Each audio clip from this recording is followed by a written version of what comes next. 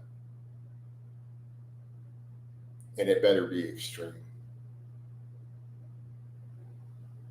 But I'm not going to say. I'll tell you if it's how close it is to me and my history.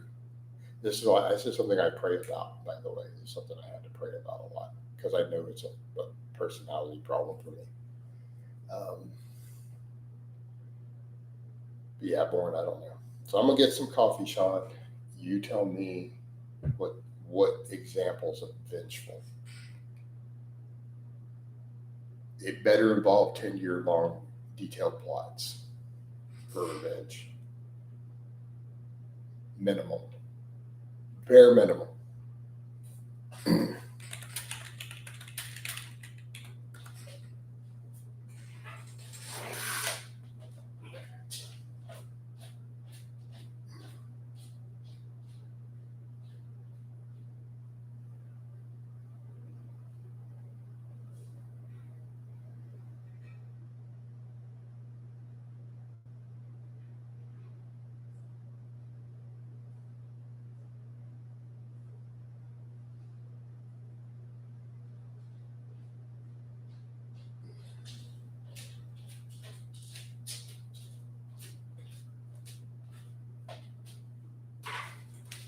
Oh, I can't post because you filtered the words.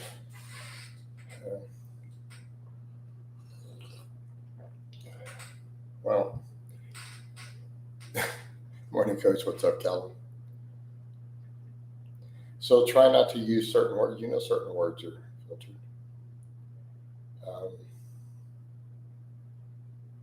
So use more vague terms.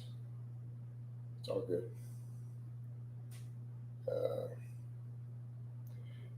So Calvin, we're finally getting a few regulars coming through. Still the biggest regular content come through. I've made someone change their number.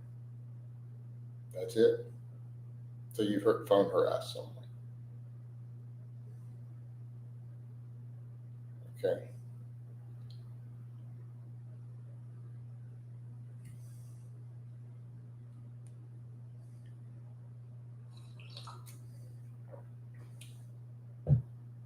So how far have you gone, like with vengeance?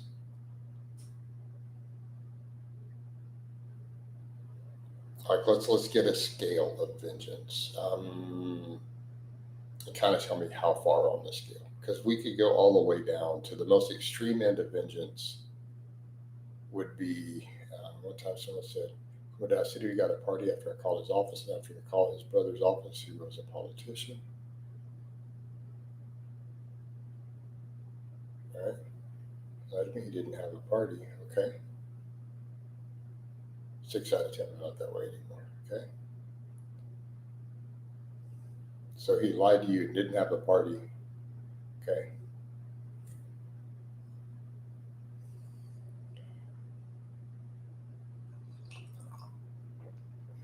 Is he still alive?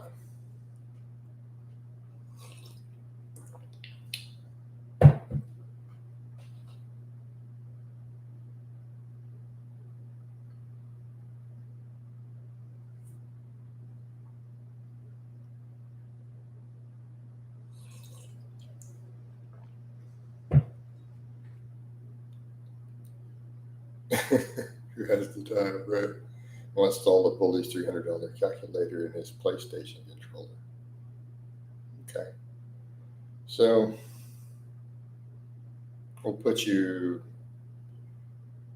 at a 6 out of 10 on the vengeful scale.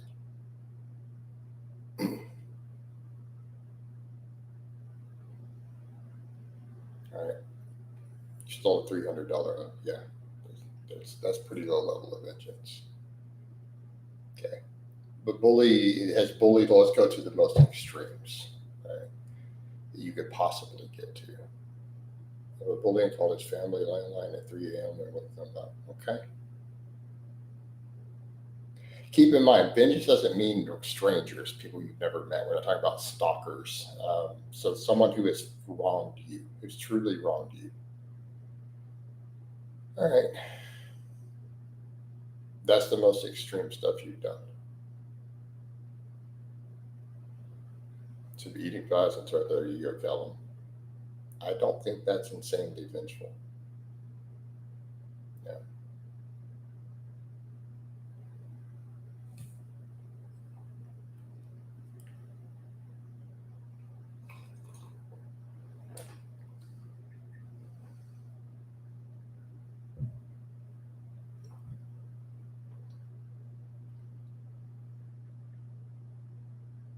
Let's go to low level that I can't get in trouble for. Let's go to high school level. Let's not talk about adult vengeance. Let's go to high school when I was a teenager. Some guys I knew slashed my racing tires on my Firebird and then bragged about it. So when I was unseen, I went to one of their cars in response, and this convertible Mustang. I poured a gallon of gas in it and lit it on fire and walked away and burned his car to the ground. I was 16.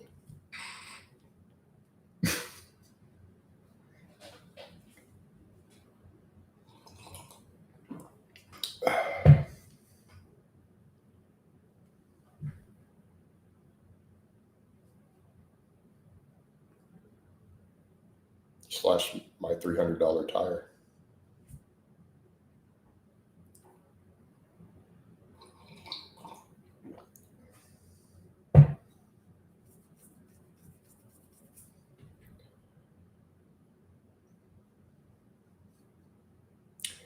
The other one, I knew he was going on a trip, so I got up under his Camaro and I unthreaded when I knew he was about to take a road trip out of town in that car, and I unthreaded and screwed it back into where it would pop out once he hit it pretty farther, his oil plug, like as far as the oil pressure gauge.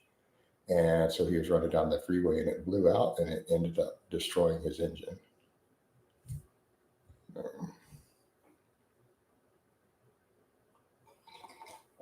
So that's teenage level. That's teenage vengeance. I don't think you're very vengeful, Connor. All right. Born to vet. One time I thought my ex was cheating and she wouldn't admit it. This is why I prey on being vengeful. That's why I work on it a lot. One time I thought my ex was cheating and she wouldn't admit it. So I went out and hooked up with a girl, recorded, sent it to her as payback. Turns out she wasn't. Yeah, that's pretty vengeful, dude. I told her if she wouldn't tell me what's going on, I was going to hook up with a chick. That's pretty messed up. Yeah, Connor, so you're just protective, not vengeful, right?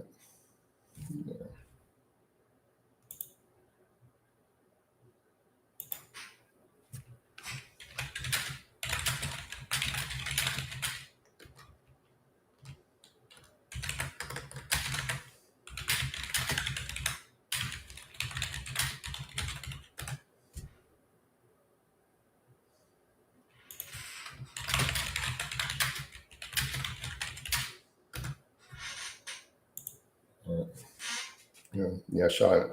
Sean, you're not particularly vengeful. Now, born to bet, that's vengeful, right? See what he wrote? That's pretty vengeful, dude.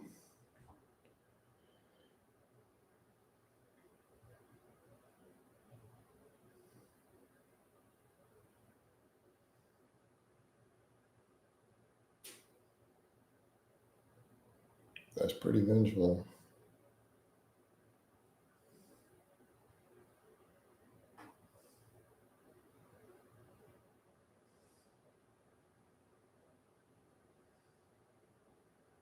Sean says a woman led me on years ago, and I did my homework on her and told her mother, husband, etc. What? Good morning, Coach. Hope I'm doing good, David. We're getting the regulars in finally, guys.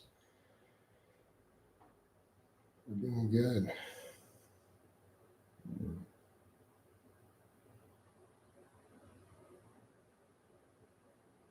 No, but I pray to not be a vengeful person. So you know what? Everyone who's wronged me, they're perfectly safe. Nothing's ever going to happen to them.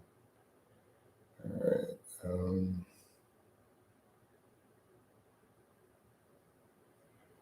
Yeah, I'm good. I'm good, David.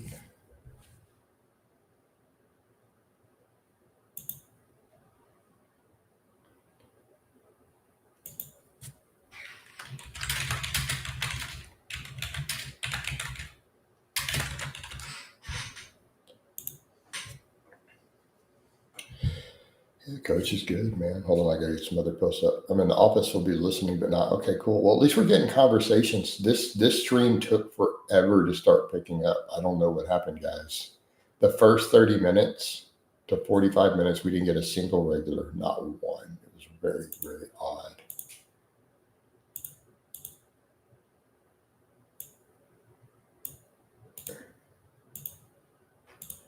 You know, I don't know what to make of that. Hold on, let me get my other Facebook post going. But thus far, this has been a good month. You know, had a solid month.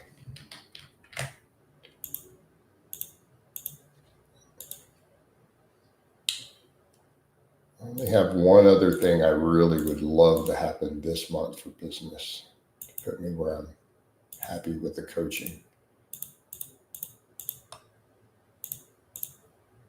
I have a client who's supposed to return in November. He reached back out to me after 6 months. He's supposed to buy a package again. So hopefully that comes through, 6-month coaching package. If that happens, I'll pretty much hit every metric I wanted for the month in business.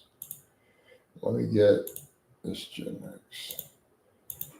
Yeah, I've had 2 clients return this week. This week alone, 2 clients returned. I picked up a new client on last Friday. I've already sold 2 consultations this week already. Already did one of them. So it's been pretty good. We need some more. I have some people who tried to do consultations but they couldn't get their PayPals and stuff. So I have one of them. We'll see if he comes through. He has a channel membership. So I know he's not fake and a real profile. So hopefully that comes through.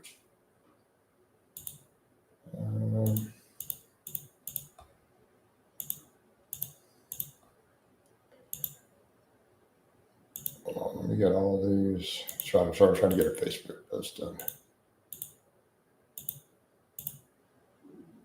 Come back to you guys on the meeting, by the way. I'm in the office for listening. Cool, man. All good, Connor. I know a bunch of these guys, they work while they're in the streams.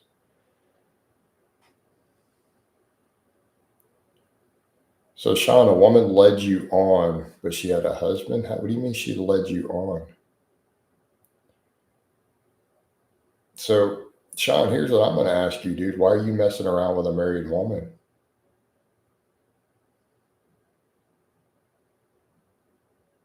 Why are you messing around with a married woman, bro? There's lines you don't cross, man. I don't cross that line.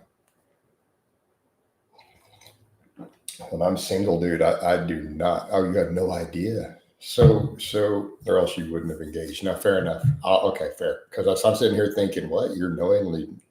So, what do you mean she led you on? So, did she just flirt, or did she sleep with you, and then turned out she was having an affair? So let's spill the beans. So let's understand what you meant by a married woman leading you on. Like, was she having an affair with you and didn't tell you she was married? Because if we're at that level, that's pretty bad, dude. And if you told her husband, I don't think, and her mother, that's not necessarily vengeful. That's, to be honest, man, that's not even vengeance. That is, hey, this dude needs to know his wife is a hoe. Like, and I think you'll find with most dudes, if you approach them with that, and to be like, hey, man, I need to talk to you. I didn't know your wife was married. She's been having an affair with me, and I didn't know, man. I'm sorry, but I think that you need to know. But dudes are not going to get mad at you at that point. We met on a dating app, and she was chatting my then naive virgin self and making me feel good to be true in a way I couldn't believe. I was upset after. Okay. All right.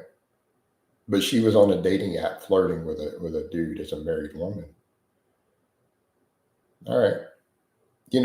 But let's be fair. That's not vengeful. That's not vengeful. Like, if you made sure that her husband knew, hey, dude, your wife is on dating apps flirting with dudes, including me. You know what I mean?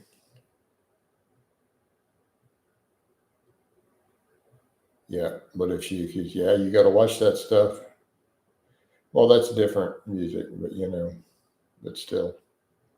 No, and you would have messages and texts and other stuff. Like if there was something happening online, you'd be like, no, this woman presented this to me, and then we had a thing going, an affair. You're not gonna, the rape's not gonna fly. That's totally defendable. Like, dude, that's gonna be so defendable. Be like, look, we had an ongoing relationship. She was having an affair. Here's the stuff, dude. That's gonna get thrown out real quick. No, no. I'll be right back. But I would say in that case, Sean, look, like it's that case is her husband needs to know that his wife has a dating app profile and is flirting with dudes like that. That's not even vengeance. That is just being, hey man, looking out for other dudes a little bit. All right, you're just looking out for other dudes. Now that's not vengeful.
Yeah, I'm back. Sounds like a no, dude. I'd tell a dude just a lot of this bad bro material music. No, dude, you can't be that way.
All right.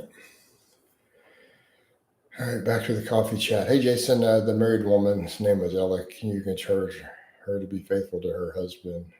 No, dude, she's not going to be in the chat, man. So no, I'm not going to encourage her. And if you can't change people's nature like that. You know, I don't know if it's a flaw with her or the marriage is that bad and she needed to get out. Probably should have left the marriage. I don't know, but I'm not jumping into the middle of her marital conflict like that. I have a theory play. Most people who are getting cheated on keep keep on deep down inside about it, but don't want to admit it. I don't think you have statistics on that music. Not always, no. Hey, Sean, there's no need for that. No, dude, we're not doing all that. I'm not gonna sit here and send this. Like, this sounds like a long time ago. Could you tell her not to lead men on? Why don't you do that, Sean? Since you're the one who she led on, you should record it and send that to her.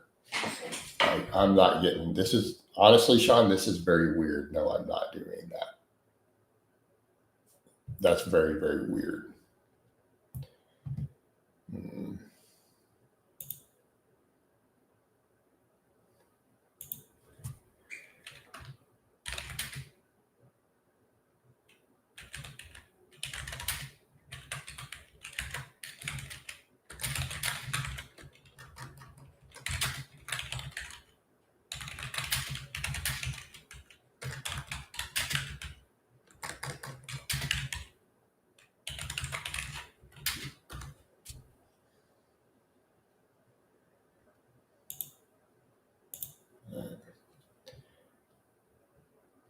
That's why it was okay. Fair enough, music.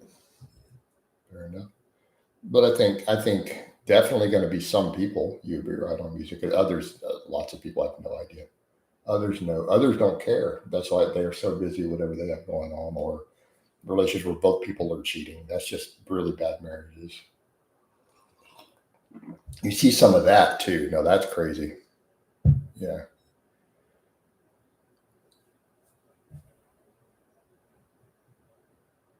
Yeah, music. I agree. I'm not getting into that whole thing with Sean. Sean is weird though. Music, by the way, you'll notice that he gets into some very weird tangents and obsessions. That's okay. He posts some weird stuff. Um, but I'm not going to do that. No, I'm not going to make a video gram in here for him to send this woman. No, no, we're not doing all that. Oh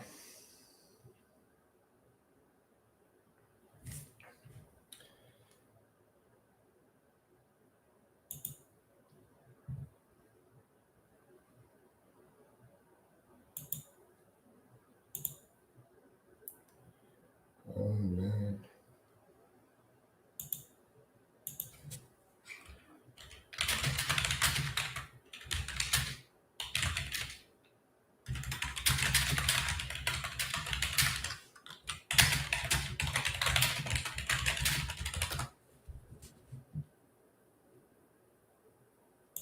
All right. Yeah.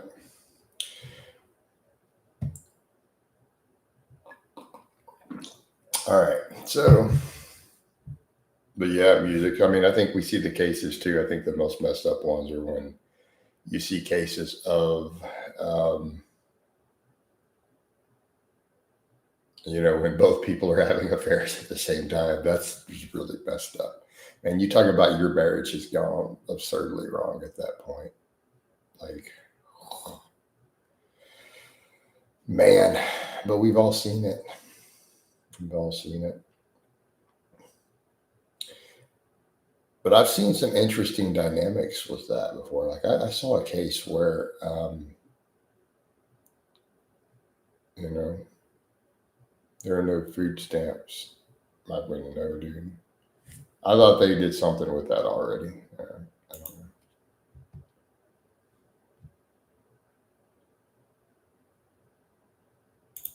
All right, cool. Oh, like I saw a case with one of those where I don't currently know anybody on food stamps, so I'm not up to speed on the situation. I did know someone who was on them though, not long ago, but I don't currently know anyone on them. Yeah.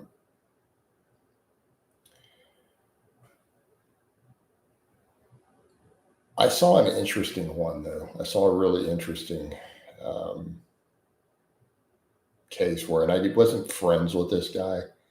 I knew because I was friends with her sister, uh, and I got invited to a big event, a party they threw. This guy was having an affair with her sister, who was his stepsister, right, off and on. And she was a cute girl. She wasn't hot, but she was, a 6 out of 10, right? And the dude's having an affair off and on with her, and his wife was beautiful, right? Appreciate it, Karsten. Appreciate the super. But let me answer that finish that up what I was saying, then we'll jump to Carson real quick. So his wife was beautiful, this great hostess, amazing. She cooked this amazing meals for this big party. Um, it was at least a solid 9. She was at least a solid 9 out of 10 minimum. And the dude's out here having affairs, banging other women. He's got a really nice house. This the least 9 out of 10 wife, who seemed like this really polite, nice, outgoing person, who was a phenomenal cook. And the dude's out here banging 6s behind her back. It's very weird. So you got to wonder what's going on in that dynamic behind the scenes. All right, Carson, why do some people have higher appetites than others? A 9 exactly. I mean, dude, she could cook. Bro, homie, she could cook. I mean, we get there and it's like she has all this she did like 2 whole turkeys, all these giant veggie trays, all these other side dishes, awesome mashed potatoes. But she cooked 2 whole turkeys and baked them. But let's get back over. You're super pumped of any first thing in the AM bombs. there's no A bombs. No, dude, I'm not Andy Karstens, bro. You got to come in the afternoon ones. In the afternoons, I got the veins the size of my pinky running up, but I'm still fasted.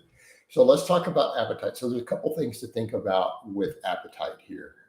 By the way, if we're going to talk appetite. So we're talking normal people. It's generally just has to do with leptin and ghrelin, right? It has to do with leptin and ghrelin. When we're dealing with extremes in appetite, so you think of the people who truly struggle to eat, the true hard gainer, or we deal with people like me who have that extreme other end.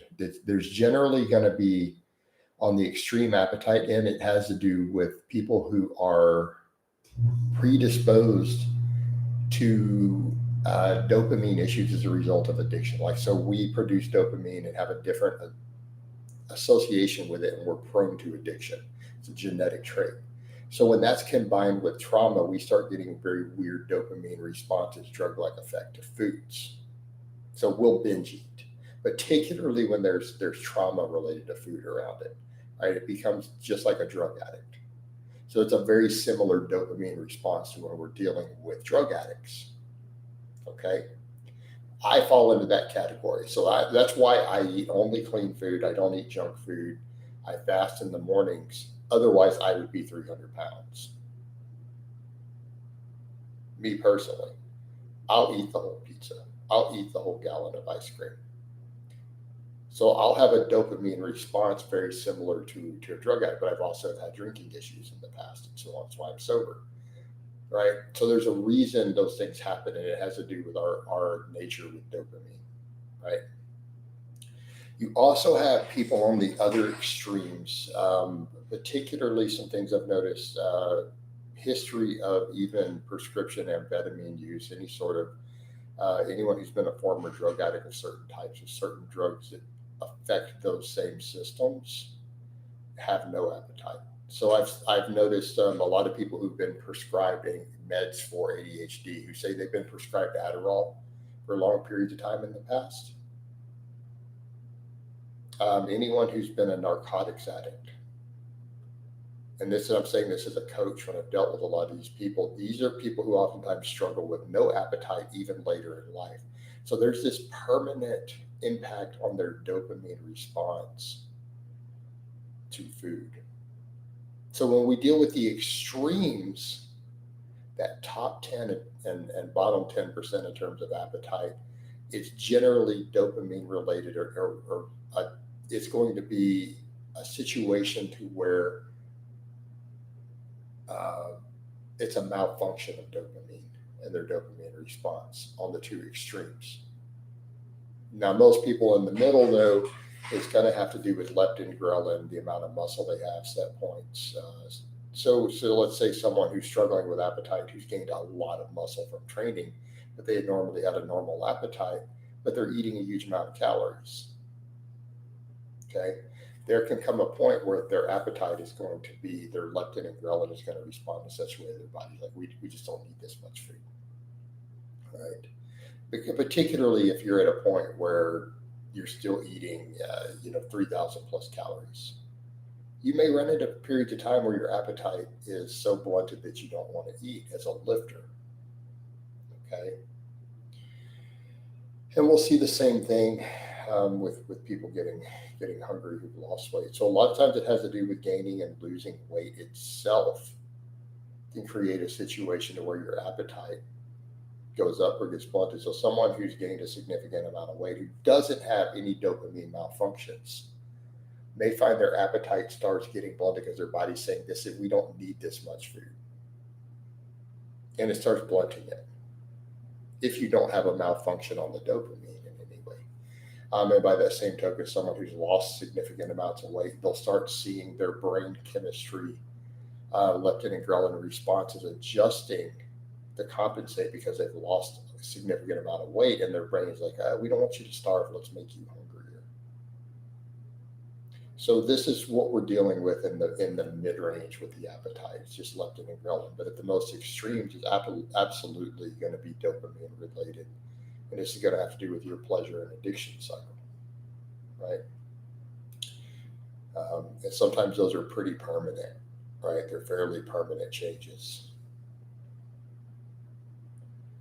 Particularly triggers to certain foods for people on the other end like me.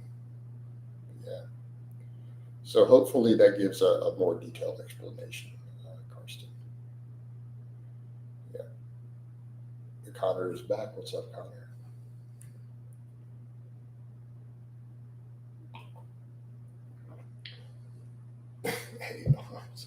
Hey, guys, I'm not even veiny this morning. What are y'all talking about? The afternoons? It's like I don't see anything compared to the afternoon. It's just like, look, there's like nothing, right?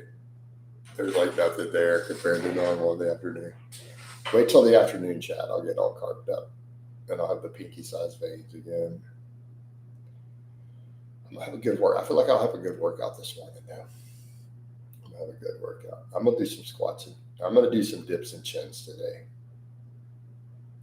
We're going to take all the arm isos out. I'm just going to push chins and dips for my arms.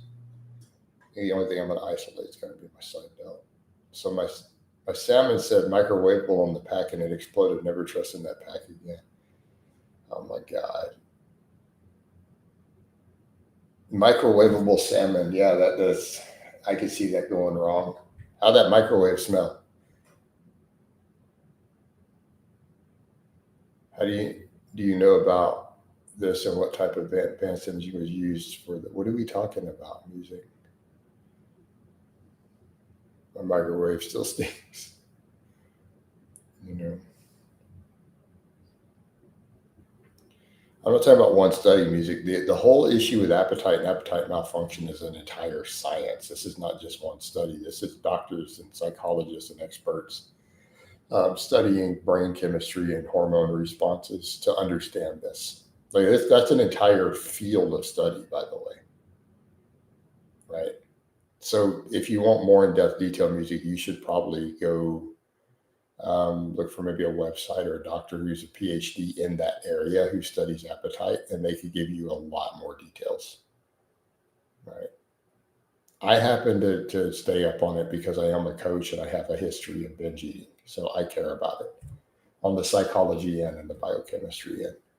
Right? As someone who's been 320 pounds with a history of binge eating, I kind of care about this one a lot. Yeah, the microwavable salmon is a no. Exactly. Oh, Lord.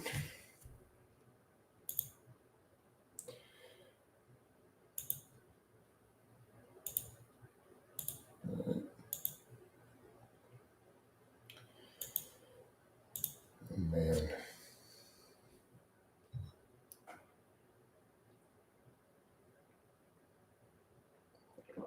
Uh, are you going to do a full body workout? Yes. I've not had time to watch workouts other than GPP the other day. I heard you talking about switching up. Yeah. So when I say switch it up, I'm just going to take the arm isos out. I overtrained my biceps. Because I mean, people have said it, and it's like I've had people say this stuff, and it makes me, um, you know, makes me pause because it's like I laugh because I'll have people say stuff who don't watch my training. They have no clue what my training looks like, right? And they'll say stuff like, "Why don't you train your arms the way you train your legs?" Now, what they're saying in principle makes sense. They don't understand because they don't follow my training for years and years and years that I do way, way more arm work than I do leg work, right? But it's telling when someone says that.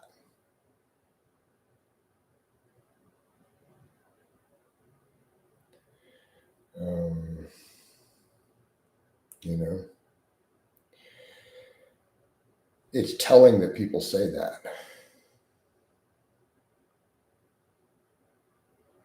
Because realistically, my arm training is so much more volume, so many more sets to failure, so much more isolation work than my legs. They're completely like 3 tiers apart. So really, if I trained my biceps the way that I trained my quads, what would my training look like? Be nothing but heavy chin-ups, a few sets and stop. That's it. We're done. Progressive overload on chin-ups, weighted chin-ups. But the same thing with the triceps. Like, has all this band work helped, or is it possibly impeded recovery? So I'm actually almost considering, do I need to be doing even the band stuff, or is this all the band volume even too much? Am I overtraining my arms? My legs have never needed 20 or 30 sets to get massive.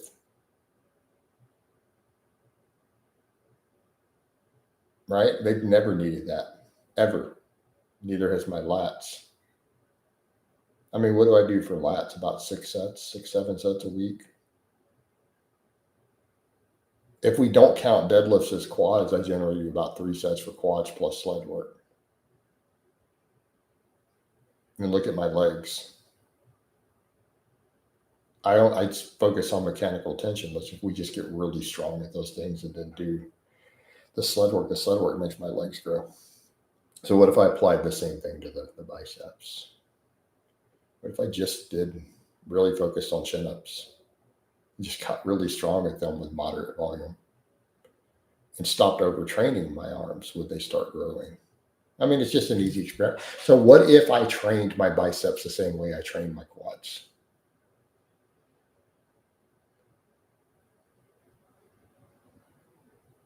Yeah.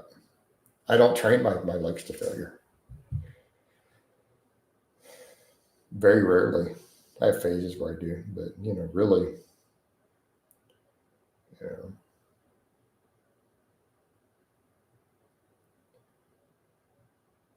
But by that same token, I have weeks where on biceps, I've had plenty of weeks where I'm doing 20 or more sets to failure of curls. I've had phases where I was doing 30 sets of curls to failure every week.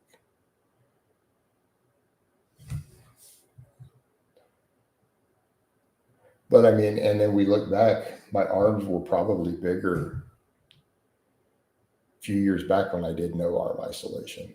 And I was training 3 days a week. Presses, dips, pull-ups, rows. That's it. My arms were bigger. So, yeah. So, I mean, again, the problem is I'll say this, and I had this idea for a little while that I couldn't follow through. There's a phobia I have of not doing curls, right? So deep down in the back of my mind, I'm like, but the bodybuilders have to be right. And so in the back of my brain, I've said stuff like that, and then I go back and start doing 20 sets of curls again. But realistically, that point hits home when I look at pictures like the picture I posted earlier, right? Like this one. Because there's no filters, no editing. That is a straight screenshot, right? Look at my quads in comparison. So I have to ask the question of, what if I really trained my arms the way that I trained my legs? Like really trained them the same? What if it's not, oh, your arm genetics are bad per se, it's just the way that you train them? Because I don't think our genetics are vastly different in muscle fiber distribution through our whole body. Oh, the fog and the mist was great for the picture. The screenshots all turned out great because of the fog out there. Like, it was foggy. I got out and I started filming like, man, dude, it's all foggy. It's going to be like the mist. I'm surprised it didn't look foggier on camera than it did, because it looked really foggy. So it was kind of funny. It was like, I'm serious, guys. Like Stephen King's The Mist out there. I'm like the orc warrior coming out of the fog, right?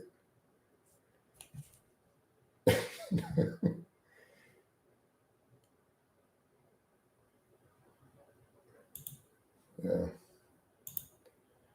Bodybuilders vary very wildly with their own training oriented 2 sets a week, right? Exactly, Connor. So which builds better bicep weighted chin-ups or curls?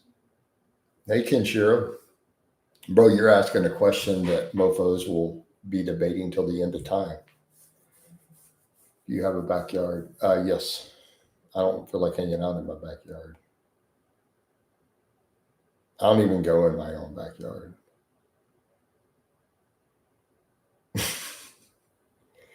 I had a terrible morning. I only slept 4 hours, woke up for no reason. Sorry to hear that, man. Sorry to hear that, bro.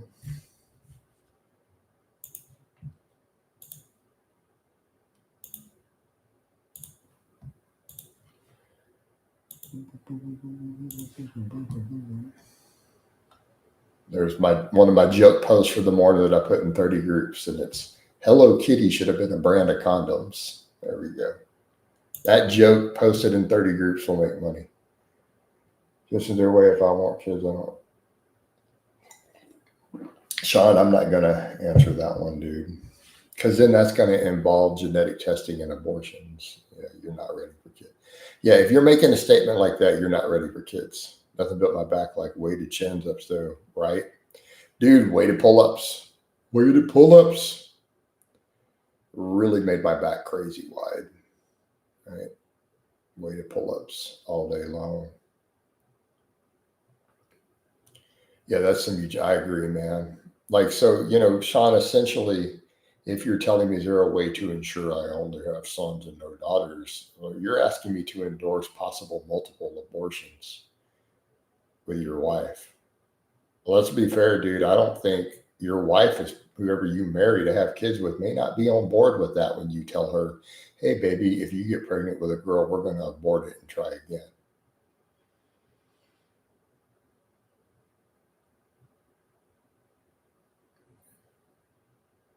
You know what I mean, bro? I would.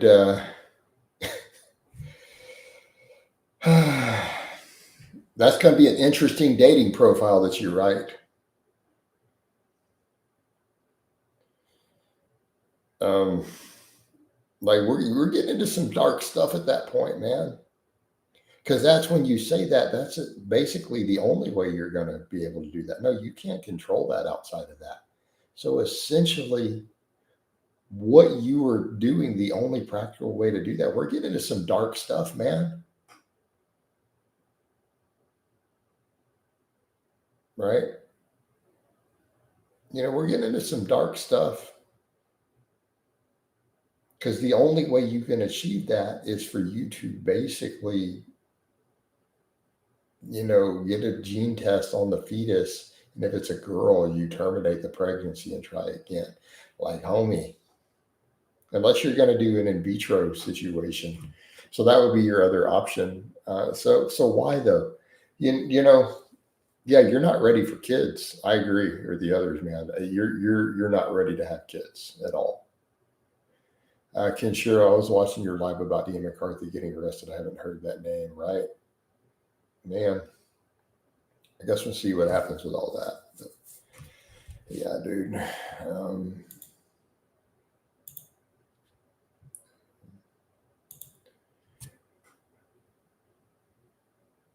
of course, we had that conversation about Gattaca yesterday. Someone asked me last night on Gattaca. I'm like, I did a research paper on Gattaca for. We had to do a paper on biology ethics for a biology class, so I did my paper on uh, Gattaca. Actually, I did a review of it. Um, I mean, I suppose we might be at that point medically one day, but um, you know,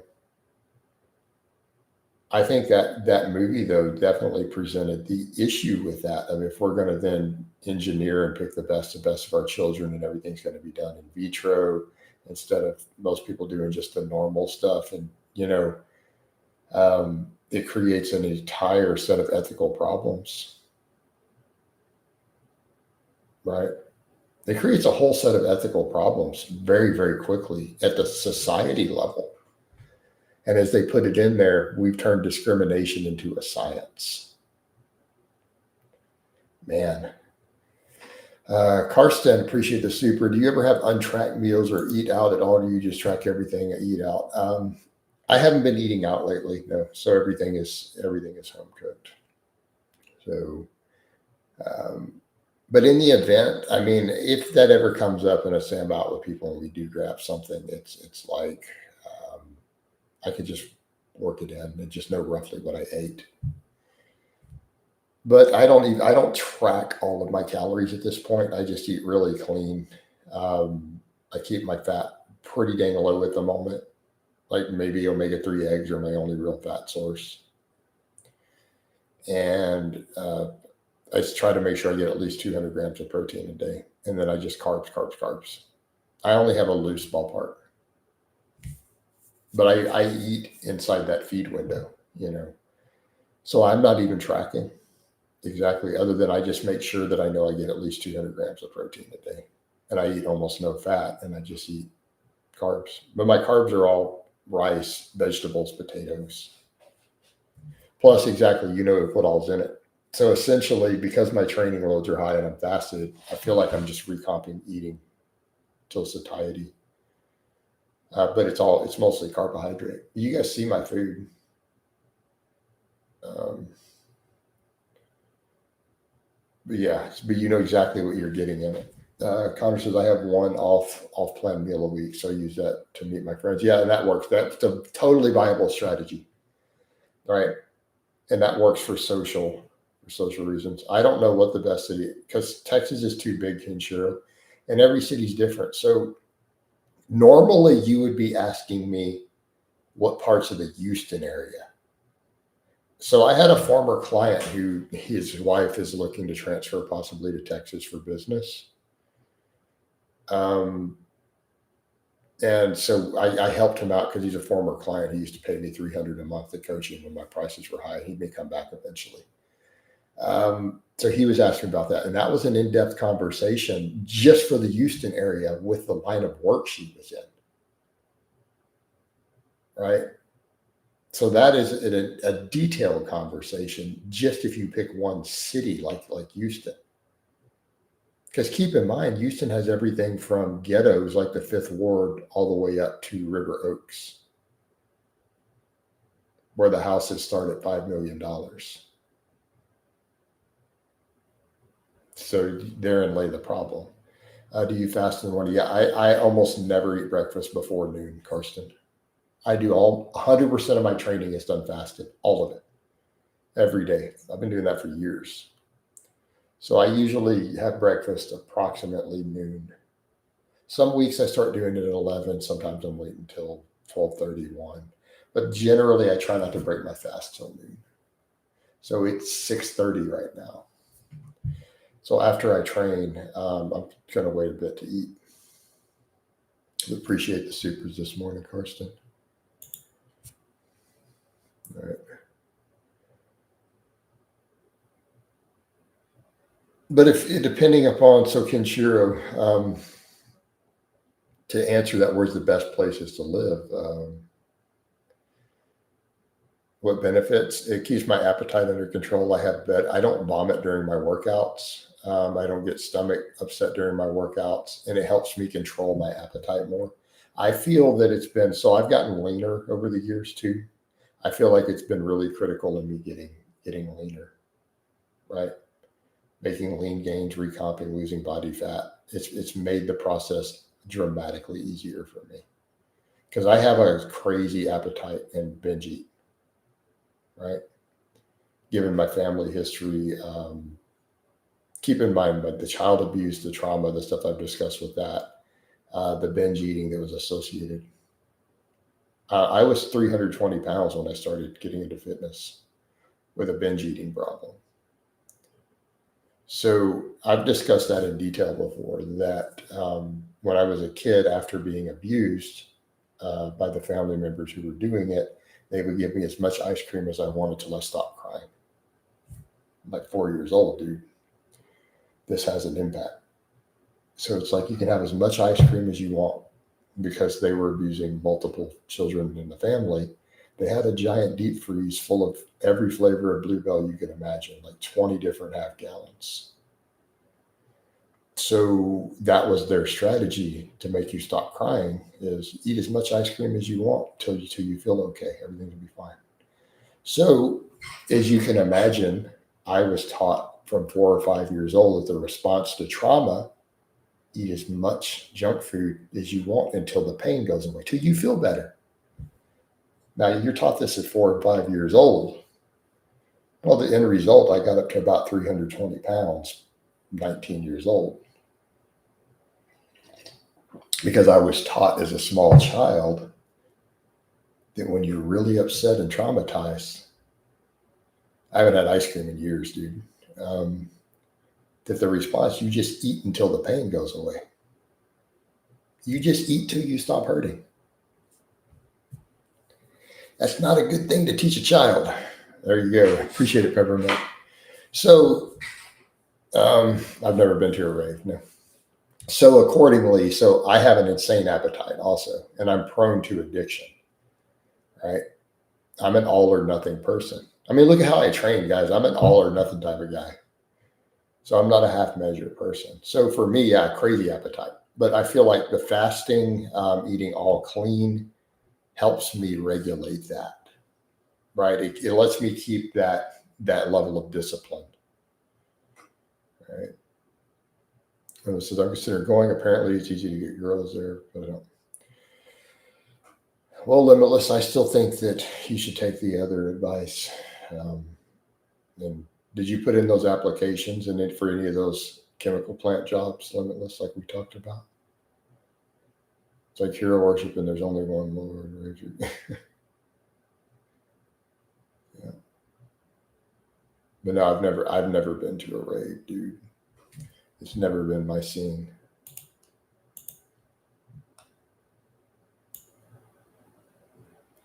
I've been to rock and metal concerts. Yeah, Matthew said, Limitless, turn to Christ and find a woman at the churches. I think that's good advice, Matthew. We've told you that before, Limitless. You might want to go that route. So here's what I would say, Limitless. It's like we said before, man. Put in those applications, get a chemical plant job here in Houston. You have a master's degree in chemical engineering, right? Come here, and what you will find is, like, so let's say you even want to stay within your community, dude. There's an enormous Asian populations here, like, and whole communities, but they're all mostly Christian. That's the interesting thing in the Houston area, dude. They're very, very predominantly Christian. You know, you're gonna hear me, you a good church girl, right? You'd be good. Yeah, Limitless is in Indonesia. Sitting here with girl problems in Indonesia, speaks fluent English and has a master's degree in chemical engineering. Bro, right. The Houston area, do you easily six-figure job here with your background. You need to go away from them. I don't believe in their, well, I think you'll find the religious belief is different here. But I'm just saying, dude, come down here, get yourself a six-figure income job, meet yourself a good Christian girl. No, he's not Muslim, Connor. He's in Indonesia as a non-Muslim. You know what I'm saying? He's admitted that's created problems for him in the dating market. Yeah, dude, master's degree in chemical engineering. Come on.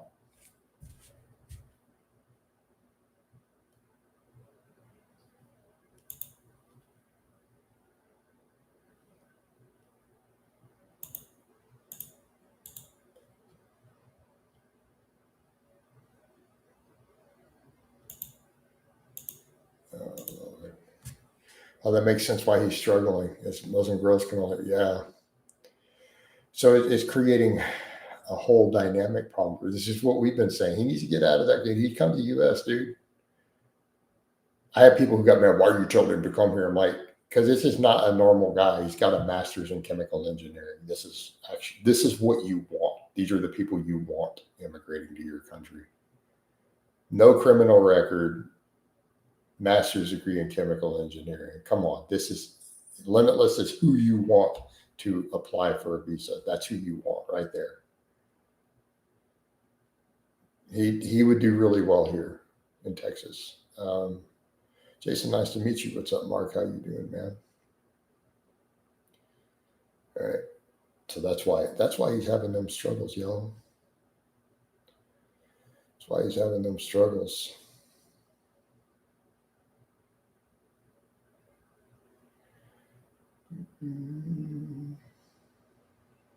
If you don't want to become Muslim, maybe another country. That's what we've been telling him, Connor. His country is 87% Muslim and he doesn't want to be a Muslim. Well, this is, maybe you need to get out of there. But again, he's already said he has a master's in chemical engineering. Okay. So again, anyone who knows anything about the world, no criminal record, speaks fluent English, types fluent English, with a master's degree in chemical engineering. Believing your country is not a problem.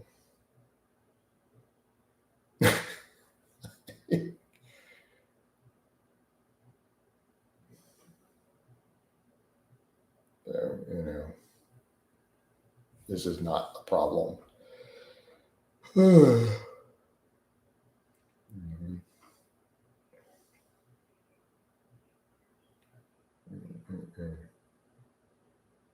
Just saying, y'all. I'm watching Contra for over 10 years now. You rep us old weightlifters as well. Awesome, man. Thank you, bro. I think there's Indonesia's like 10% Christian. Well, his issue is he's not. This should be consolidation level stuff. Yeah, I agree, David. So absolutely. Like he has no concept of the world is his oyster at that point. So he needs to, quit pussyfooting around. But no, seriously, dude. You're sitting in a country that's problematic for you. You speak fluent English, no criminal record, master's degree in chemical engineering.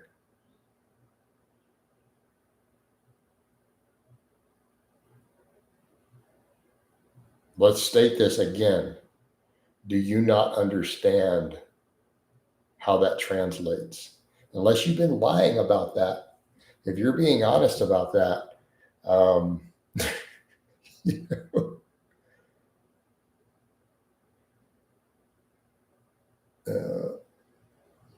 right. So Limitless, I'm telling you straight up, where I live, if you really have that degree, you would be making over $10,000 a month My coaching is only $250 per month. Your house note here would be about $2,500 for a 4-bedroom house.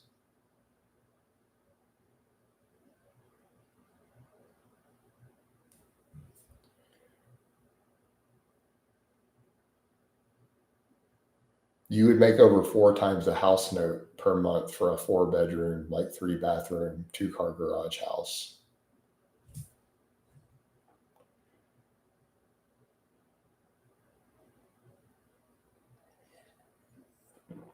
You should use an hour consultation with coach, sort your CV out, right?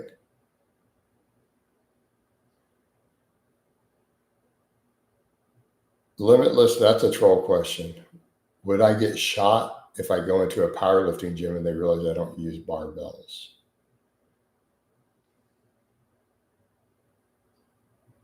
See my face. I'm going to read that the way that just came across. If I went to the choo-choo train on the moon with green cheese and a house cat, would the bat fall from midnight to the floor?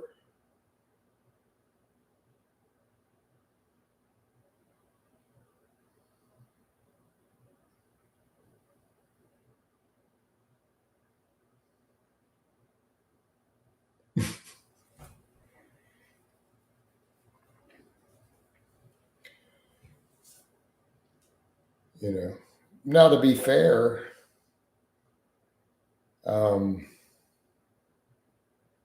Texas is a pretty diverse place.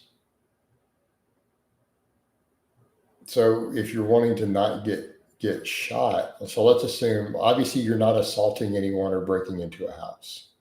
So yeah, if you don't want to get shot, definitely don't break into anybody's home. You probably shouldn't start pulling a knife out and start stabbing anybody. That would be a bad idea. That'll get you shot. Those 2 things will get you shot straight up in Texas.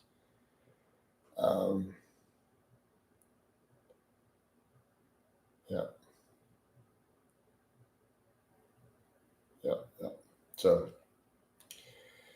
now that being said, we're talking in normal areas. So,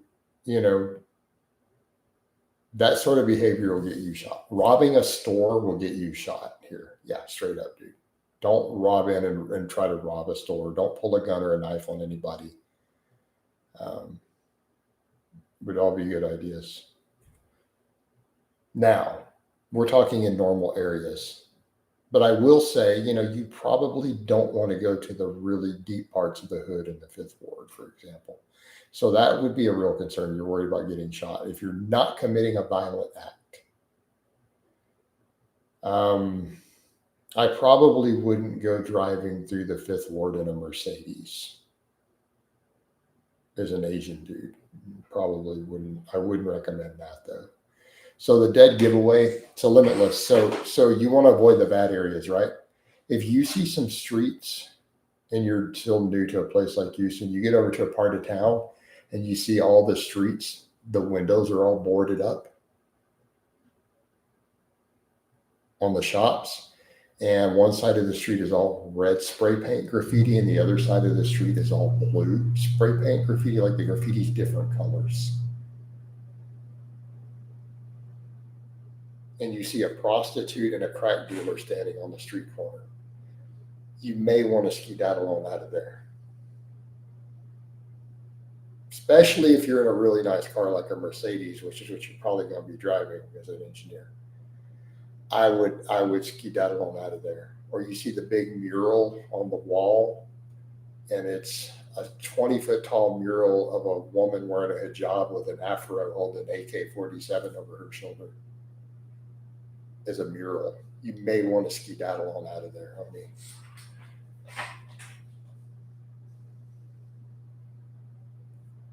So, especially if there's a prostitute on the street corner too. You may want to get out of that area. Like you might want to go down the next street, just turn around. Be my advice.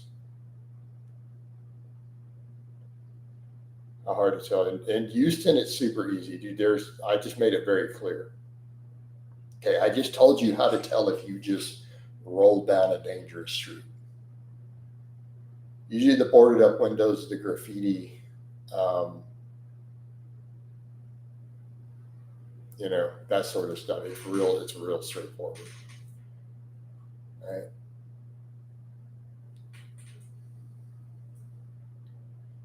In theory, it's kind of you live in a segregated area. That's all there is to it. How much protein? So Karsten asked, how much protein do we really need? Depends on what you're trying to do. I mean, if you're just trying to maximize muscle growth as a drug-free lifter, 1.5 grams per kilogram of body weight. Yeah, Dallas is not easy, but well, I mean, yeah, but you got to know the locations. But Dallas is still pretty straightforward, dude. You know when you're in the hood.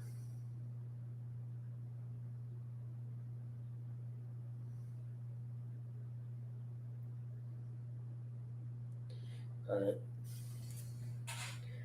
I'm sorry, but even in Dallas, Fort Worth, man, you know when you're in the hood, bro. Come on.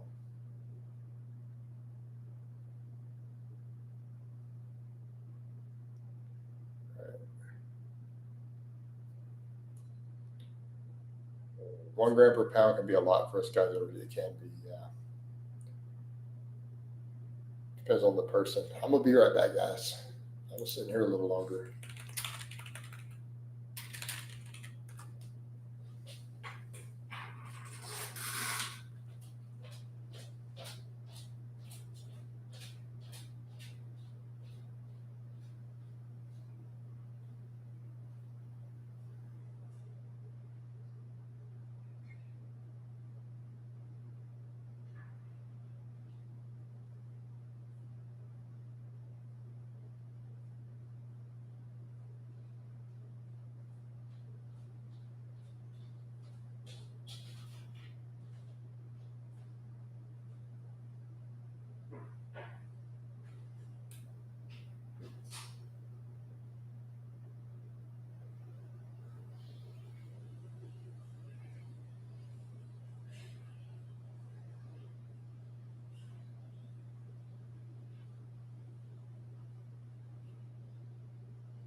All right. Yeah, Lewis, that's fair. Give yourself over to Texas if you feel unsafe or move to an urban area if affordable, right? Oh yeah, I mean you're right, David. You can defend yourself, so I mean it's fine. We're constitutional carry, dude. This is a constitutional carry state.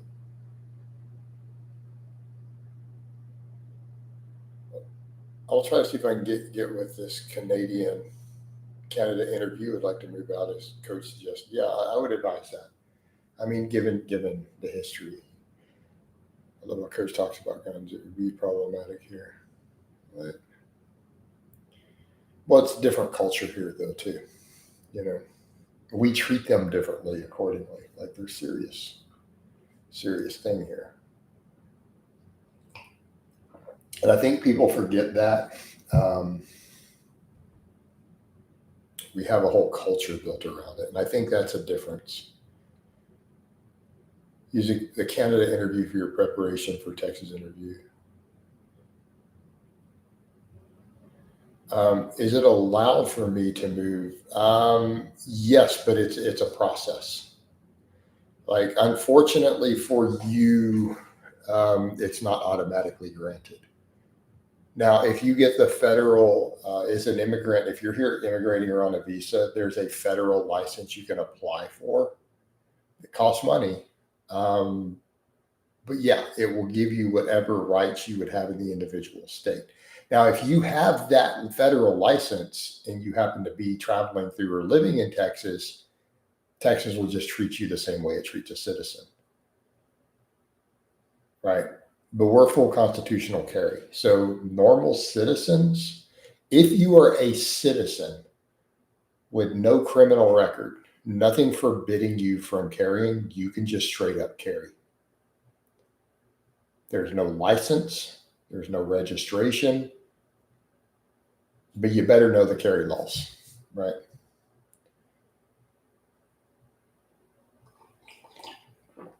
No, I'm kind of an anomaly here, dude. People be no, as far as what I do everything, but no, as far as the attitude on certain stuff, yeah, pretty common. By Texas standards, I'm not considered to be like far right, by the way. Right. No, dude, no, but Texas is pretty diverse. Really, it's very diverse. No. Was that clown mayor failed 159? Right. Wow. What would income tax? He'd only beat federal income tax. I don't know. I don't know how that works, David.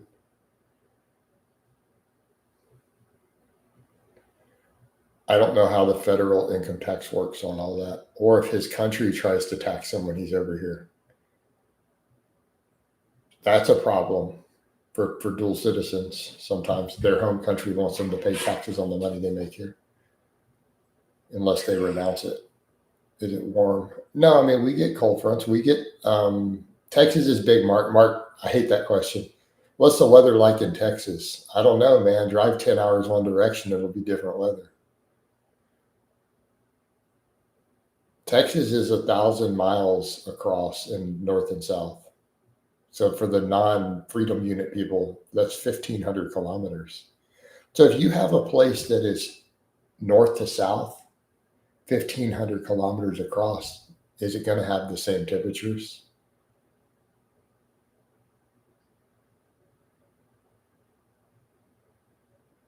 So could it be sweltering heat while there's snow at the same time in Texas? Yes. So the far northern tip could be having a blizzard, and it could be sweltering hot at the southern part.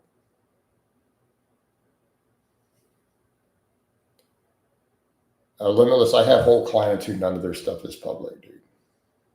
Come on, bro. Like my law enforcement clients and stuff like that, their stuff is 100% private. I get a lot of law enforcement clients, and it's 100. They need it 100% private. Yeah, double taxation is potentially an issue. You have to get rid of that Indonesian passport, right?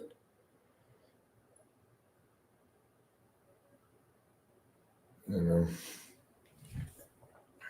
So yeah, but as far as the carry stuff goes, so if you can legally carry in Texas, meaning there's nothing federal preventing you from owning or carrying. So in this case, as an immigrant, you'll have to do that federal license until you get a citizenship. Now you get a citizenship and you're in Texas or any constitutional carry state, you just default to the state laws. So Texas, any citizen who's not federally forbidden by federal laws from owning a firearm, we can carry without a license. Open or concealed. No license, nothing. You have to obey the signs and know where you can't carry. So crossing certain signs with your piece is you just threw your life away pretty much. Like you see the 51% sign, you walk in and you're in a bar and you're carrying your piece. You might as well just you just threw your life away, dude.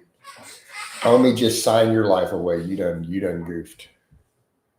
Don't cry when you do 10 years in prison. So again, know what the signs mean. So as long as you obey the signs, don't try to go through the security point in an airport where you have to check your guns at the airport. They have to be checked in. You can re-put them back on in the baggage area. Well, if you're open carrying peppermint, but if you're concealed, right? Can I bring Lucy, coach, if I marry her? Oh my God. The 51% is a bar. So in Texas, if a place makes at least 51% of their profits by alcohol by the drink, it is a bar. They have to put that sign up. That makes it a felony for a non-police officer to carry a firearm in there, unless you are a police officer, the owner of the bar, or an employee who the owner has given direct permission to carry. It is a felony. You go to prison if you are caught with a firearm in there, concealed or open. Like prison. That's not just a slap on the wrist. They send you to prison.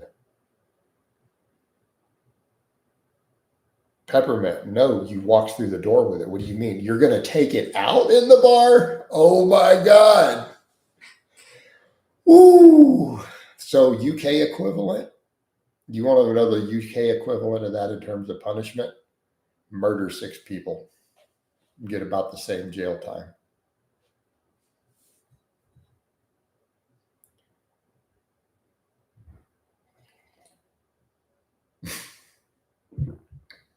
No, because you can't bring it in. No, you need to leave it locked in the car.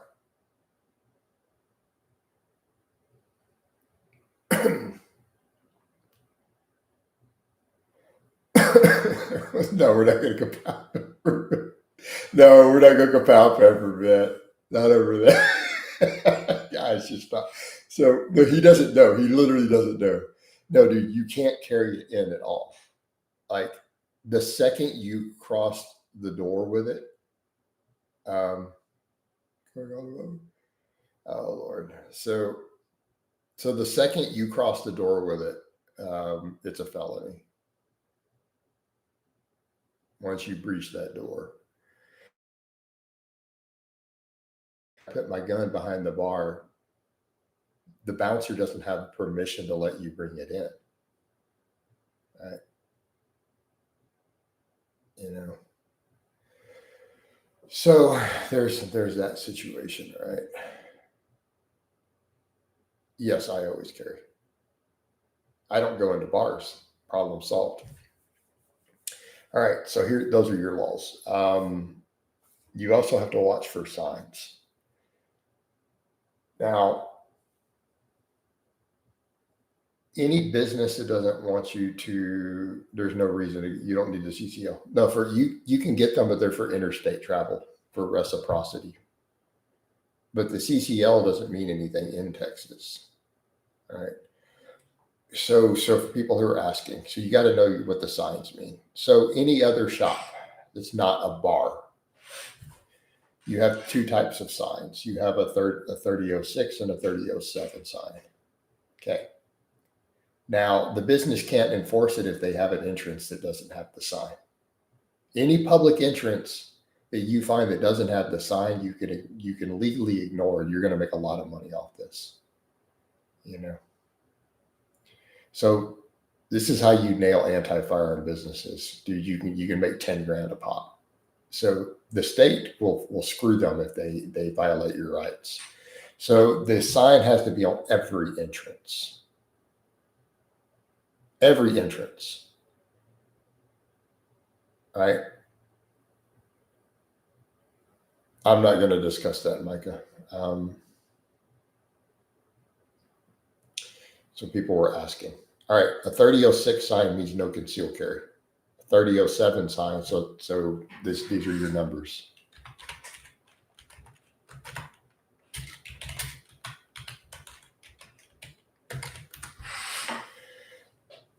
And it has to be in red letters. If they do it in black, you can disregard it. So if your business, you don't want people concealed carrying, you have to have a sign with the 3, it has to have that number. It has to have red letters that explain it's got to have the paragraph, the legal paragraph forbidding you from concealed carrying. If they don't want you to open carry, they have to have the 3007 sign. If they want to stop both, they have to have both signs up. So there's a statute that is written pursuant to whatever Texas Penal Code, you can't carry a whatever, or an open carry firearm into this. It's a whole paragraph. Okay, the law states that it has to be at roughly eye level on every entrance to the building. Right? It's a Class A misdemeanor if you cross that door with your gun, depending upon which one, open or concealed, right? If you carry through there, it's a Class A misdemeanor, not a felony. It's a Class A misdemeanor. Now, with the 3007 sign, this is a big deal. All right, you guys got to chill, man. So, with the 3007 sign, the state has written very specifically. You guys find it out to do. It's very specifically that if they ask you to leave the store because of your firearm and they do not have a 3007 sign, and you report that, and the state determines that they violated your constitutional right because you did not have the sign, right? Who do you mean try to request a kapow? How limitless. There's a department at the state where you report it to. The state of Texas will fine the business $10,000. You can also sue that business. So the rule is if you don't want people open carrying, you better put the sign up because you can't ask customers to leave over purely their peace. Also, the law clearly states that open carrying is not probable cause. Therefore, the police cannot stop you purely for open carrying. That is a violation of your rights in the state of Texas. With no other probable cause, someone simply carrying a holstered handgun is not grounds to stop you and question you. This is clearly written in the Texas laws. It does not constitute probable cause. Right? Hey, Mika, I have no idea, man.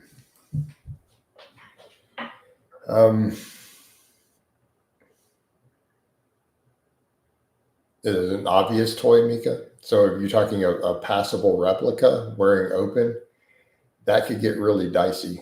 I mean, if the police get called, this is going to get, I don't know, you may end up in court. You'll probably be okay, but still, you know. So you're talking about, can you open carry a fake piece through the 3007 sign? I don't know, man. I'd hire a lawyer before you try it. I would absolutely. I would hire a lawyer. I would ask a lawyer.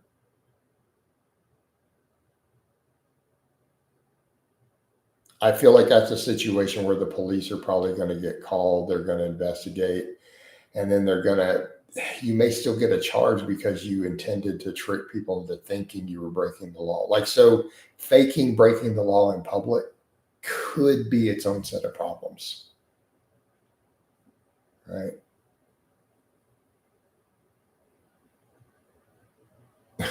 You guys still fight. I'm not even reading your fight, guys. I'm ignoring it. But let's shut this one down, though, guys. We gotta get some lifting done fairly soon. Well, now pulling a fake gun can get you killed. Okay, let's just be fair. Drawing something out that appears to be a firearm that a reasonable person believed was a real firearm and pointing it at them,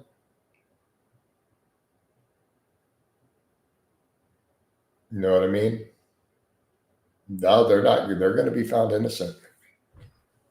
They're going to have to prove, though, that they believed that you drew a firearm on them.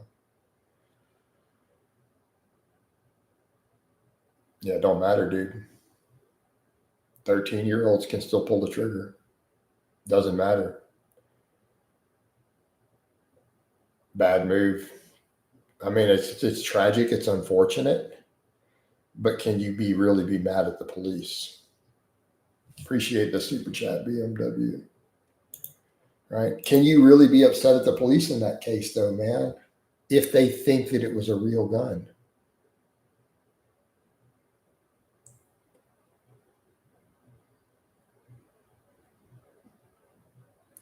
David, they have to have, okay, let me be very, very, very clear. They must have a separate probable cause to stop someone.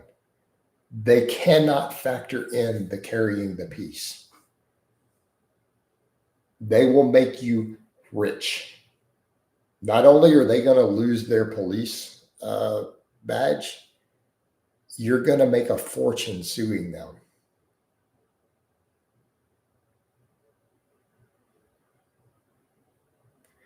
The Texas legislature made that extremely clear in the constitutional carry law. They made that extremely clear. Under no circumstances may the police use your open carrying as probable cause to stop you. It is a violation of your rights. This is very clearly articulated by our Texas state legislature.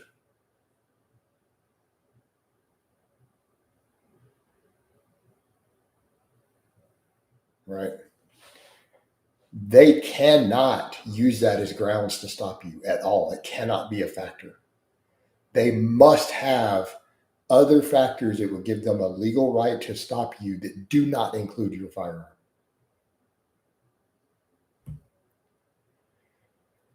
David, now that's valid. Okay. If the police see a known felon, that's probable cause that he's breaking the law. If the police someone and says, I know this guy for a fact, I've arrested him before, I know his personal record,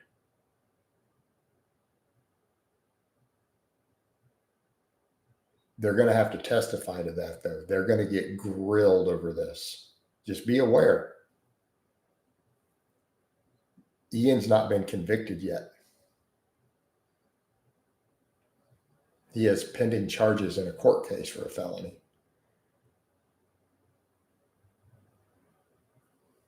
Unless he's got a bond right now saying he can't possess a firearm, he could still possess a firearm if he gets out on bond, unless the terms of his bond say that he cannot be in possession, which at 99.9999% chance will say that. You can extend that 9 a little further. Hypothetically, there might be a case of someone out on a felony bond who doesn't have that in the restrictions, but it's pretty unlikely. That's a hypothetical. Yes, Connor. Unless you have been adjudicated mentally defective.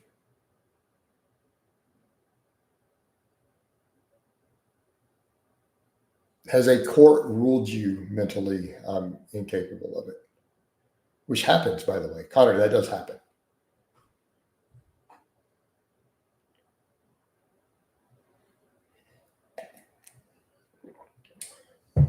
Oh, Mika, are you asking the full details? Dude, that's highly detailed. Yes. 3D printed for ownership purposes, yes. But for any sort of registration or background check, no. That's very, very, very clearly regulated under federal laws. So, Mika, I'll be right back. I'll show you what the ATF legally defines as an AR-15. Right? Do you want to know what federal laws specifically define as an AR-15? I'll be right back. I'll show you exactly what they define.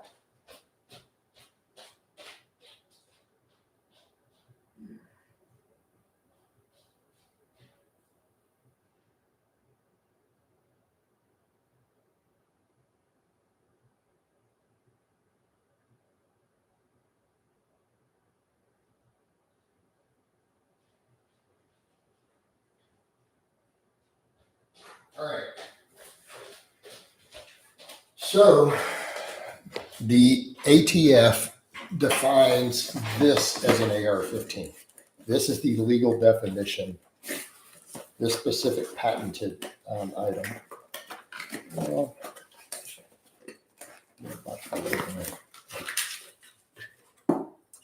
this right here. This meets the federal legal definition of an AR-15. this piece of metal specifically. You have to specify which piece of metal in every firearm constitutes that model by law. So according to the ATF, this piece of metal that I'm holding is the legal definition of an AR-15, right? I change one hole, it's no longer an AR-15. We change anything, it's no longer an AR-15. It's this exact piece of metal with this exact thread diameter, these specific holes, is the legal definition of an AR-15, right? It has to have a serial number. Okay, this is what you pass the background check on through the FBI. This piece of this number, right? You're going to ever get in prisons? I don't know, man. So on this one, I passed the background check through the FBI for this piece of metal. It's been sitting in a box for 10 years. I own a few of them. So,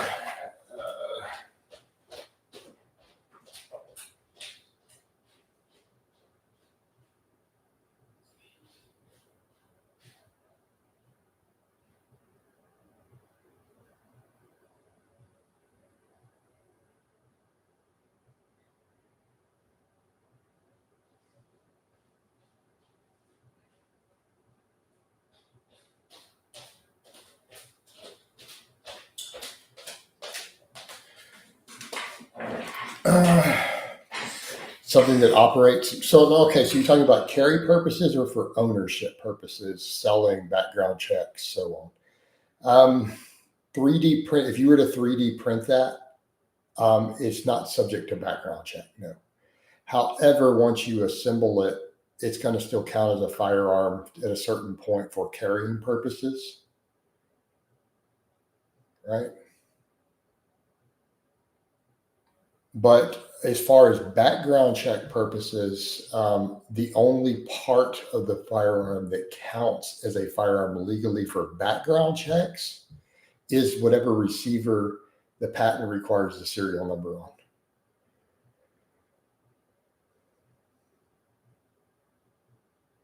Right.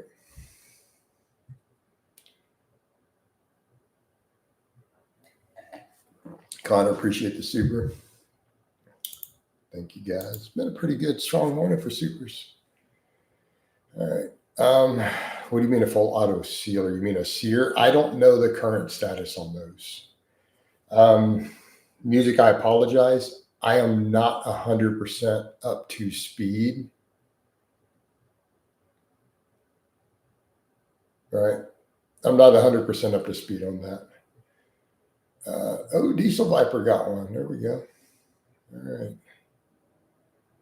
Let's see. So, Ian McCarthy should be banned from carrying. So, David, under current federal guidelines, right? So, let me answer that question so that people are unaware for the non-Americans. If Ian is convicted, he will lose his carry rights for life inside the United States. So the level of crime that Ian has been charged with, if he is found guilty or he pleads guilty, right, to that crime, Ian will lose his ability to own a firearm inside the United States for the rest of his life. Yes.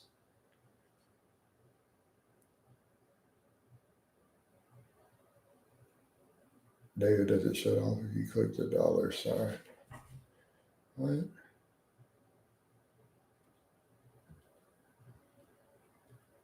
Sure.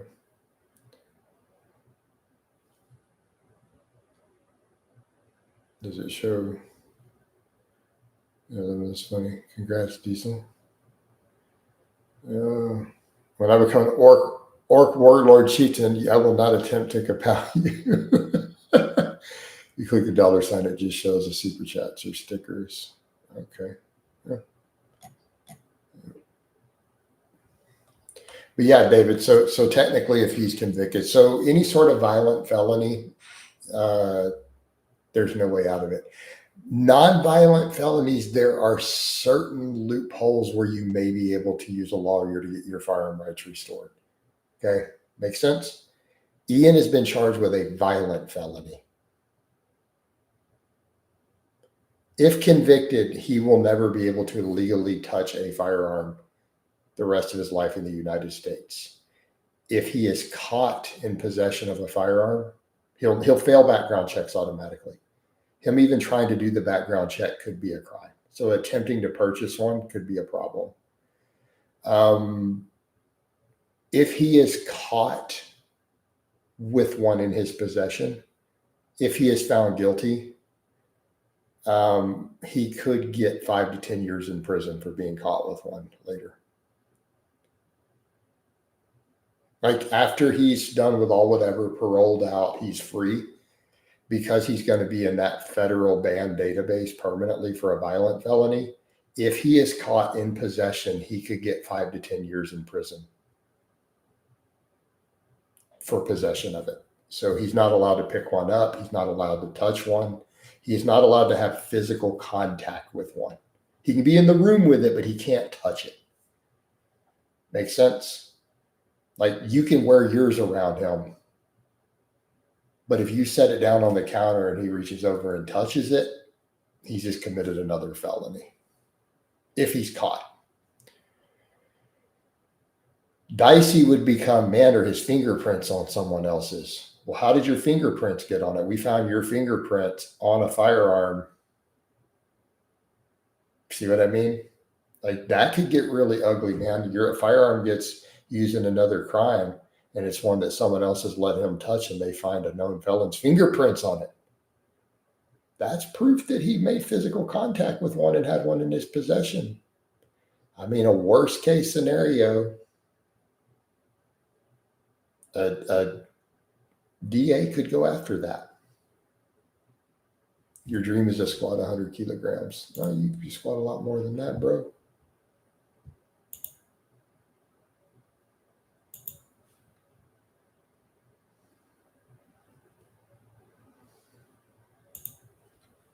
What happens to your body if you fast for 36 hours? After 4 hours, your body.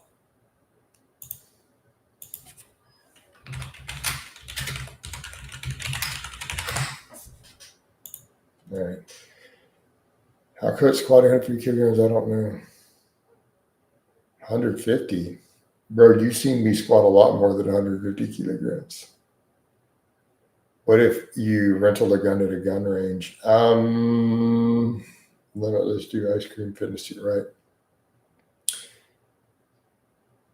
I mean, if you're a felon, you have to sign a waiver saying you're not one to do a rental. So I'm not sure, but you're going to have to sign a waiver on that. So here's the other thing, music. They're going to check your ID. You're going to have to sign a waiver. So if that gets inspected later and you're a known felon, it could be a problem because they don't have to do a background check for the rental on you because a lot of people come in from overseas and do that under supervision, right? But you're going to have been on record having done it.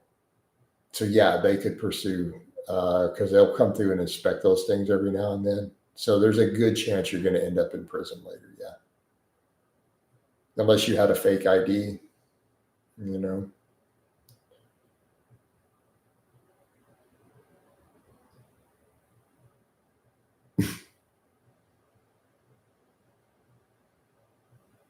No, it's irrelevant music. So it's irrelevant. No, dude, you're prohibited from possession.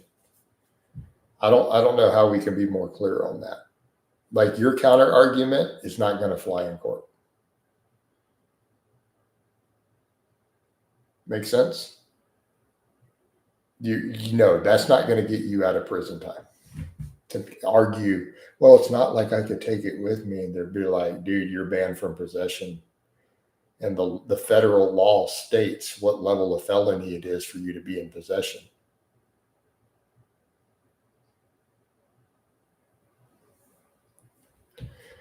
Hey, David, we should probably not discuss my squatting history. I'm an outlier on the squat.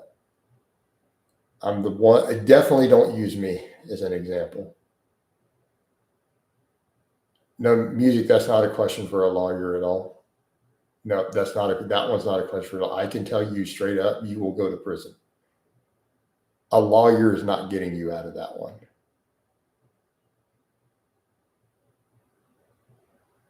That would take one hell of a lawyer for you to do a rental and get caught later as having done a rental as a convicted violent felon. For you to not get prison time, that'd be dude, you'd have to have one baller lawyer, right? I mean, maybe hypothetically possible to find a lawyer who could get you out of that, but man, that would be a amazing lawyer, right? Like, good luck finding one who can get you out of that charge. You know? I don't know, Saul. That dude, it's got to be federal. That's not going to be a state law, right? You had a criminal friend touch your gun. He's a convicted violent felon. Criminal is not the word we're looking for. What was his charge? What was he convicted of specifically?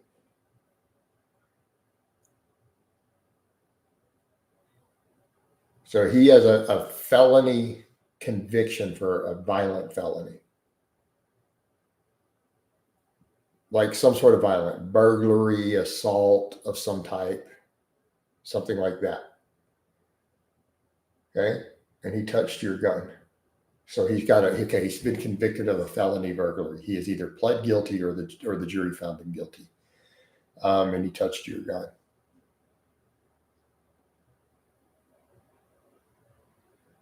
Did you let him touch your gun?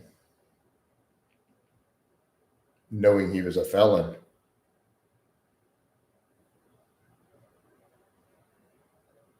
This is where it gets dicey. This is where you go to, don't go report that. I was going to say, if you really wanted to screw him over, you could take it in with the prince and be like, he went over and picked it up. Okay. But you let him touch it. You're both going to prison if it gets reported.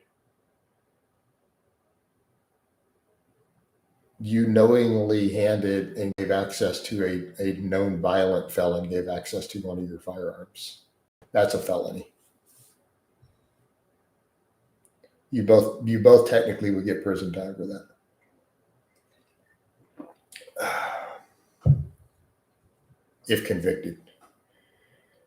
Your only defense would be that you didn't know. Now that would be a valid defense. But man, if they catch you anywhere in that testimony that you knew he had been committed, you know what I mean? You gave him access. And you allowed him to make physical contact with it. Yeah, you could get prison time for that, personally. Just saying. Yeah, dude. Have you seen The Wire before? No, I've never seen it. I'm just telling you straight up, dude. Now, I'm not saying you're going to go get in trouble, but technically, by the letter of the law, you committed a felony that could get you prison time if convicted. Like if a jury hears that and they decide that you allowed him to have physical access to one of your firearms, knowing that he was a violent felon with a conviction, they could send you to prison for that. Yes. You could catch a felony and potentially lose your firearm rights. All right. So I'm just telling you straight up, dude, that is what the law states.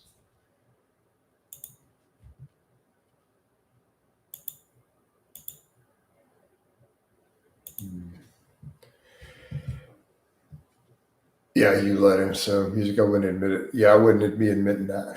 So yeah, I mean, but he's under not his real name, but I mean, technically, yes, he just admitted to a felony in the state of Texas. That ain't good. So, just saying, guys, past the statute, but so the thing I said with that car from high school was past the statute of limitations. So, or my high school days, that's a little different. It could be, now they're not going to do all that, dude. Nobody's going to do that through YouTube. Trust me. People break laws on here all the time, unfortunately, and it's a lot of hassle. But one day, as AI picks up. But I mean, no. I mean, realistically, yeah, I wouldn't go telling people that you did that. To be honest, assuming it's within inside the statute of limitations, you'd have to check what that is. I don't know what it is on that. It might be 5 years or whatever. But no, dude, no. See, as a gun owner, this is stuff you need to know. Like, no, dude, you can't allow just anybody access to your stuff.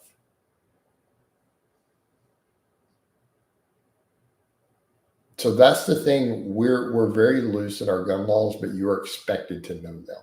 So this is the way you have to look at it. The state of Texas has ruled, look, dude, you have a constitutional right. Right? You have a constitutional right to carry. We don't require any licensing. We don't require any of this. It's constitutional carry. You're a citizen with no criminal background. You can carry. You can buy. You can carry. Okay, you can own. But you better know the laws. Does that make sense? You're allowed all this stuff. You have a constitutional right. Okay? But you better know the laws.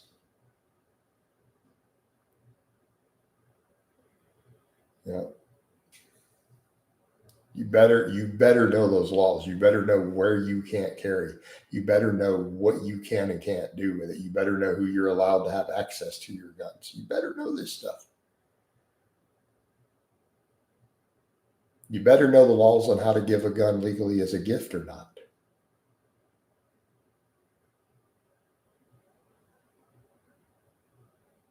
Right? Like you better be, so you have, that is entirely your responsibility. So that's how the state views it. Like, we're not going to require any light. We're not going to require anything. We're going to allow you to do it. It's your right. But it is your responsibility to know the laws and the rules. That is your personal responsibility, and ignorance of the law is no excuse. You still go to prison for not knowing you broke the law. You better know the laws. And I think that's fair, right? We're not going to restrict any of it, but you better know the laws. If you choose to buy, you choose to carry, you choose to have them, you better know the laws. And it's your personal responsibility. You can go take some classes. They'll teach you a lot of this stuff when you go take self-defense classes. You take different shooting classes. So a lot of these involve knowing the laws. They're part of these classes. A lot of them will teach, so that you know what you can get away with. There's the laws in the defense, right? So that's how it works, guys. But I mean, case in point, dude, that's straight up a felony. Yeah, that's a felony.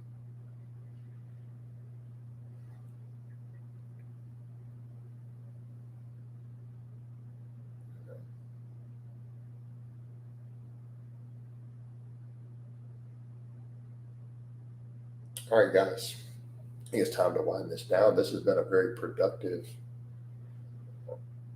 live stream. We got some good. It started off insanely slow, one of the slowest ones I've had, and it turned into a ton of super chats, channel memberships, good views. So I'm gonna wind up. I will do an afternoon one for you guys though. Love you guys, and I'm out.